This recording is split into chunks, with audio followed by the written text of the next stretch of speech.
Assalamualaikum warahmatullahi wabarakatuh. Perkenalkan, nama saya Dina Zahra Wijaya dengan NIM F1D1240446. Di sini saya akan menjelaskan mengenai pembentukan skarn dan tahapan eksplorasi di jurnal yang saya temukan. Proses pembentukan skarn dalam jurnal tersebut berawal ketika intrusi granit berumur kapur menerobos suatu batuan, yang dimana karbonat yang lebih tua, terutama batu gamping, batu lempung, dan napal, kontak antara magma panas dengan batuan karbonat memicu metamorfisme, di mana kontak sehingga batuan dinding itu mengalami rekristalisasi. Lalu, tahap pertama yang terjadi adalah fase isokimia. Dan ini gambarnya. Gambar tersebut menunjukkan tahap awal pembentukan skarn, yaitu fase isokimia. Ketika intrusi granit yang sangat panas mulai memanaskan batu gamping dan batu lempung di sekelilingnya, panas yang mengalir keluar itu ditunjukkan dengan simbol panah hitam yang saya lingkarin di sini, yang dimana menyebabkan batuan mengalami rekristalisasi tanpa perubahan kimia. Zona yang terpanaskan ini disebut skarn isokimia yang ditandai dengan warna merah muda yang sudah saya lingkarin ini. Akibat pemanasan kuat, batuan karbonat berubah menjadi batu tanduk atau hornfels yang ditandai dengan warna ungu tua, dan marmer yang ditandai dengan warna biru tua, serta terbentuk mineral suhu tinggi seperti garnet, pyroxene, dan wollastonite. Dan lalu ada sayatan tipis di sisi kanan memperlihatkan rekristalisasi mineral nikel sejajar dan nikel silang, kemunculan wollastonite yang berada di sayatan tengah, dan mineral garnet pyroxene berada di sayatan bawah. Lalu ada foto sampel batuan juga yang menunjukkan mineral pyroxene, garnet, dan wollastonite yang menandai pembentukan mineral prograde akibat suhu tinggi sebelum adanya pengaruh fluida magmatik. Secara singkat, fase isokimia adalah tahap di mana panas tanpa fluida magmatik menyebabkan rekristalisasi dan pembentukan mineral prograde pada batuan karbonat di sekitar intrusi granit. Lalu, tahap yang kedua yaitu fase metasomatisme. Dan ini gambarnya.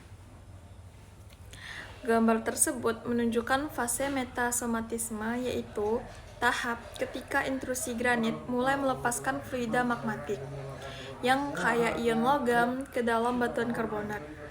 Fluida ini digambarkan dengan simbol plus atau simbol tambah di dalam intrusi, dan bergerak keluar melalui rekahan yang ditunjukkan pada panah hitam bergelombang.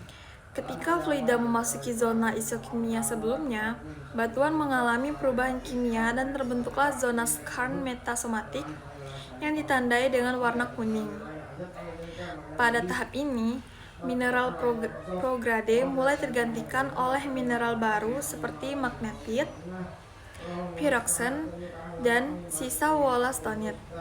Hal ini terlihat pada foto batuan di mana wollastonite mulai diganti oleh magnetit yang area hitam, dan muncul pyroxene.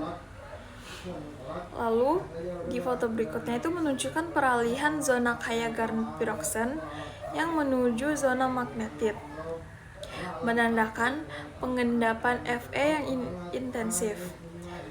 Secara singkat, fase metasomatisme adalah tahap ketika fluida magmatik mengubah komposisi batuan, mengganti mineral prograde dengan mineral kaya Fe, dan menghasilkan endapan biji besi yang ditunjukkan pada zona hitam, yang menjadi ciri utama skarn Fe.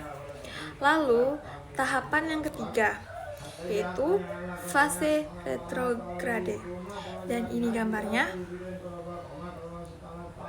Gambar tersebut menjelaskan tahapan retrograde, yaitu tahap akhir pembentukan skarn ketika intrusi granit sudah mulai mendingin. Pada kondisi ini, air meteorik dari permukaan masuk ke dalam batuan, ditunjukkan dari panah putih dari atas, bercampur dengan sisa fluida panas dari granit.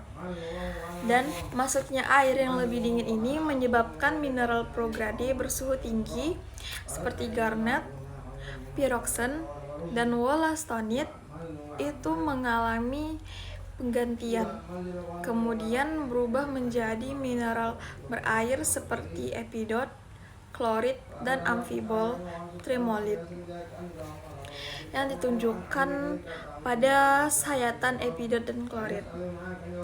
Pada batuan contoh, terlihat bahwa mineral prograde masih tersisa, namun sudah teralterasi oleh mineral retrograde. Lalu, magnetit dari fase sebelumnya tetap bertahan, yang ditunjukkan pada area hitam berlabar. Magnetit. Sedangkan bagian batuan yang lebih pucat menunjukkan terbentuknya amfibol atau tremolit dan kuarsa. Secara keseluruhan, gambar ini menunjukkan bahwa fase retrograde terjadi ketika sistem skarn mengalami pendinginan sehingga mineral-mineral suhu tinggi itu digantikan oleh mineral hidrotermal bersuhu yang lebih rendah. Setelah itu lanjut ke penjelasan tahapan eksplorasi, atau di dalam jurnal tersebut dilakukan melalui rangkaian kegiatan geologi permukaan yang dimulai dari pemetaan geologi di lapangan. Para peneliti menelusuri lintasan di daerah nagari air dingin untuk mengidentifikasi satuan batuan, bentuk lahan, serta struktur geologi seperti sesar yang mengontrol persebaran mineralisasi. Litologi yang ditemukan kemudian diambil sebagai sampel untuk dianalisis lebih lanjut di laboratorium, terutama melalui pengamatan petrografi untuk mengetahui mineral penyusunnya dan menilai apakah suatu batuan merupakan hasil metamorfisme kontak atau zona skarn.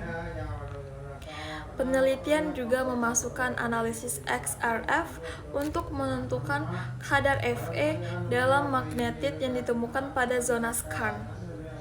Dan data dari pemetaan petrografi dan geokimia ini kemudian disusun menjadi peta geologi, peta geomorfologi, dan peta zonasi skarn yang menggambarkan hubungan antara intrusi granit, batuan karbonat, struktur geologi, dan persebaran mineralisasi biji besi.